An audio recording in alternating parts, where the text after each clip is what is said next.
beloved Boss Mike Cervera.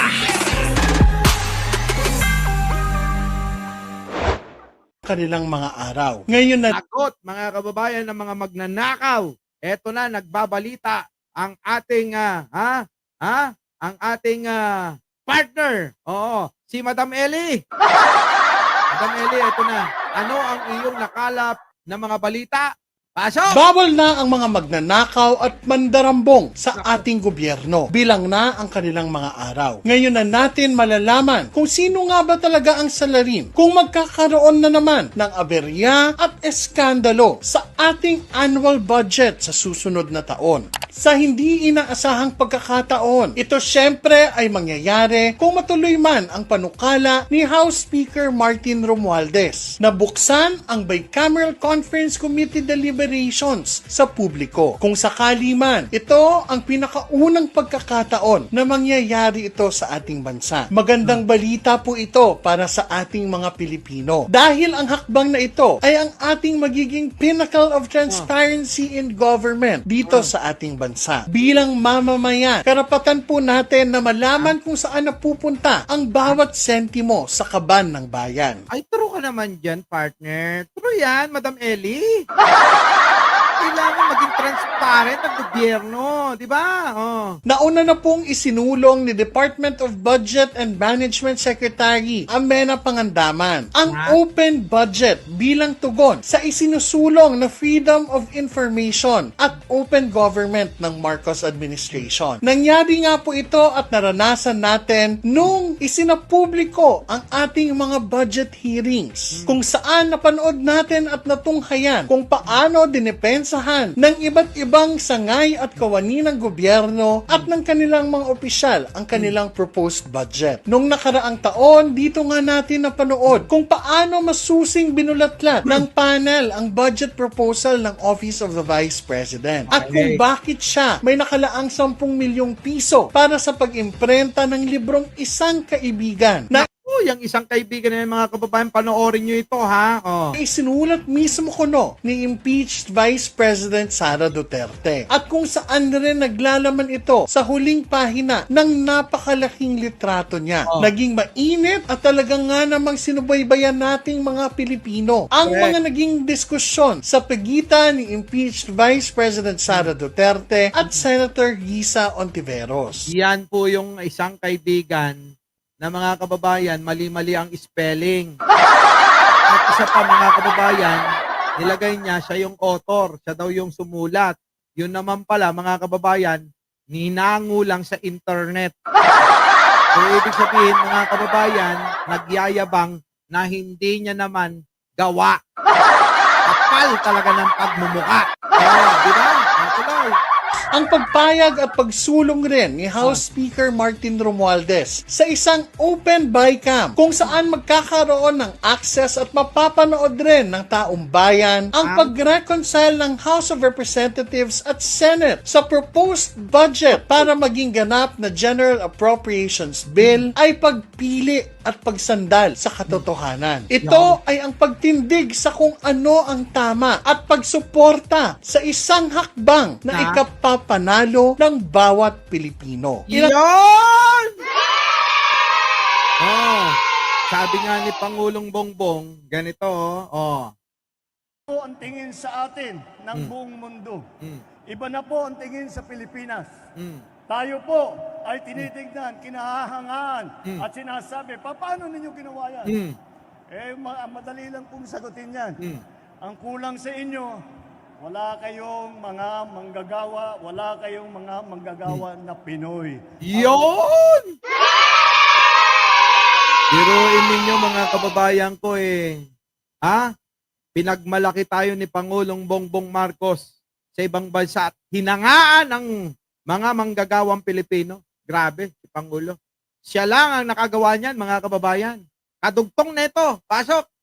siniraan at patuloy na niyuyurakan ang kanyang pangalan ng mga DDS at mga trolls nila at ni impeached Vice President Sara Duterte. Hindi nila maitatanggi na ang performance ng House of Representatives ng 19th Congress sa ilalim ng pamumuno ni House Speaker Martin Romualdez ay isang halimbawa ng exemplary performance in public service. With 1,597 measures approved, 287 Republic Acts, 96 of which are on a national level. At pagtapos ng 27 out of 28 ng LEDAC priority measures na bahagi ng legislative agenda ni Pangulong Ferdinand Bongbong Marcos Jr. Ito na marahil ang pinaka-effective at pinaka-efficient at pinaka-united na House of Representatives in the history of the Philippines na nagkaroon tayo. Trabaho at hindi politika. Laging pinipili ang pagkapanalo. Kaya si Martin, no? Walang walang kiyaw-kiyawan. Hindi masalita, mga kababayan. Tahimik lang, mga kababayan, eh. Bihira niyong marinig yun, O, kaya wala tayong balita tungkol sa kanya, eh. Tahimik, mga kababayan.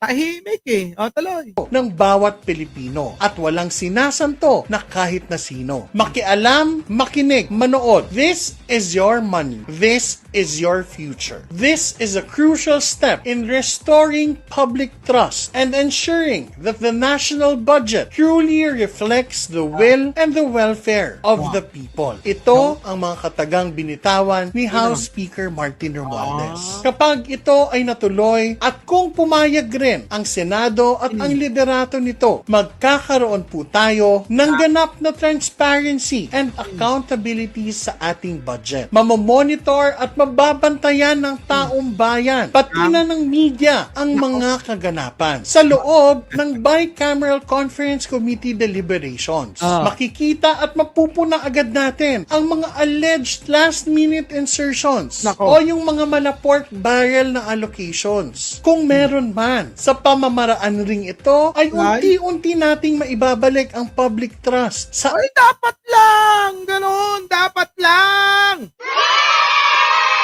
Ibalik ang tiwala sa mga Pilipino para hindi isipin na ninanakaw ang pondo. Ganon! Diba? Tuloy. Ating gobyerno, daan upang ang bawat Pilipino ay magkaisa at magtulungan. Ito ay isang systemic approach. Dahil matagal na rin nating sinasabi na dapat may magbago sa sistema. Dahil ito ang problema. At sa hakbang na ito ay naniniwala akong ito na ang ating road to good governance and open government. Isang pagbabago sa ating bansa na isinusulong ni President Ferdinand Bongbong Marcos Jr. Sa kita nyo, Pangulong Bongbong, pasok! Pangulong Bongbong Marcos na magtayo ng karagdagang cold storage facility sa General Santos City. Eto naman, mga kababayan, walang tigil si Pangulong Bongbong sa kakatrabaho. Di napapagod yung mama, Pero yun, mga kababayan ko, dagdag cold storage facility para sa mga hinangong isda, planong itayo sa Jensan sa tulong na naman ni Pangulong Bongbong Marcos. Matapos tulungan ng ating mga magsasaka sa Nueva Ecija, tumalon agad doon sa Jensan, mga kababayan, para tulungan yung ating mga mangingisda naman. Ibang klase, naggagat apaw.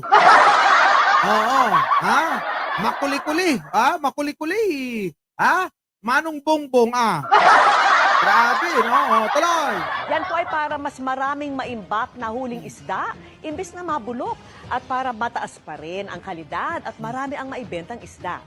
Plano rin magtayo ng ice plants para mabilis ang pagkuha ng yelo na mahalaga sa pagbiyahe ng mga isda. Correct. At magtayo rin ng fish port at agricultural ports. Nabanggit ang mga yan sa inspeksyon ng Pangulo sa isang fish port complex sa lungsod. Doon ay namahagi rin ng mga bangka, makina at iba pang pangisda na halagang 22.8 million pesos. Grabe, mga kababayan, kita nyo may pasalubong! Diba, May pasalubong, mga kababayan. Sabi ni Sinaida, Sir, adda, basaak.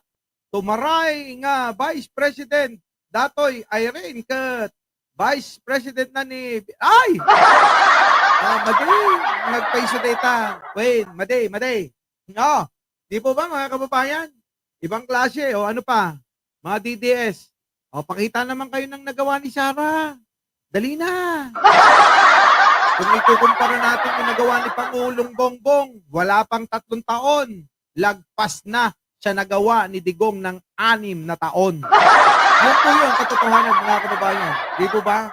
At dyan nagtatapos ang ating kwentuhan ngayong hapon. Mga kababayan ko, kita-kita po tayo next live. Ano po? Muli, ako po ang inyong lingkod. Mike Cervera po. Lagi nagsasabing, mahalin natin ang ating kapwa, ipagdasal po natin lagi ang ating bansa. Magandang umaga, magandang hapon, at magandang gabi sa amandako ng mundo. Naroon kayo, syempre, magandang buhay na rin para sa ating lahat. At huwag niyong kakalimutan na mag-like, mag-share. At sa mga hindi pa nakakapag-subscribe, wala pong bayad yan.